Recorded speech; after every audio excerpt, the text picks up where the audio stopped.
what's going on? So I've got a real quick video that I want to do. Stuff that you probably already know, or maybe you knew but forgot at some point.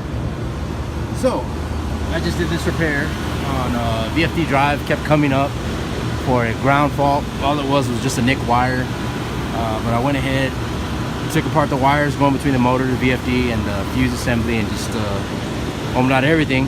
Made sure the motor wasn't grounded, the motor wasn't going to ground. So but what I noticed right now, you got this one drain line.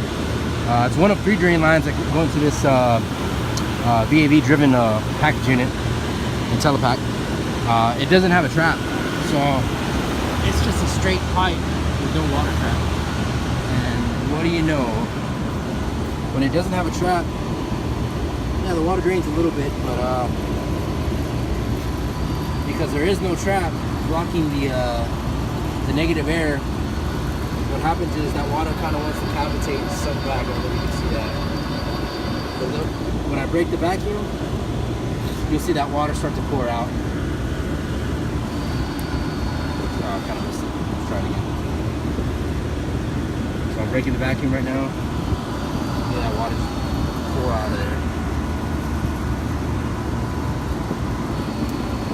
Now it kind of slows down to a trickle.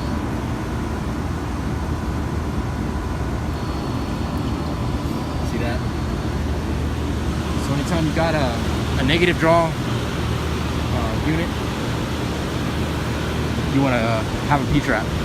Anytime you have a positive draw, kind of like a, I mean, just like a furnace and coil, that's a positive pressure. So you don't need to put a trap on that.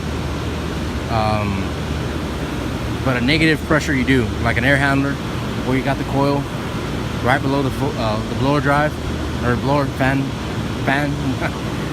right before the blower. It's gonna draw air in through the condensate line, so you're gonna want to trap that. That way you got a good drain.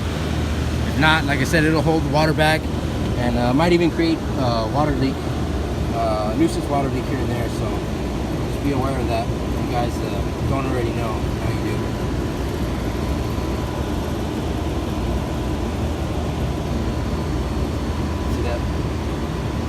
Alright guys, questions, comments, thanks for watching.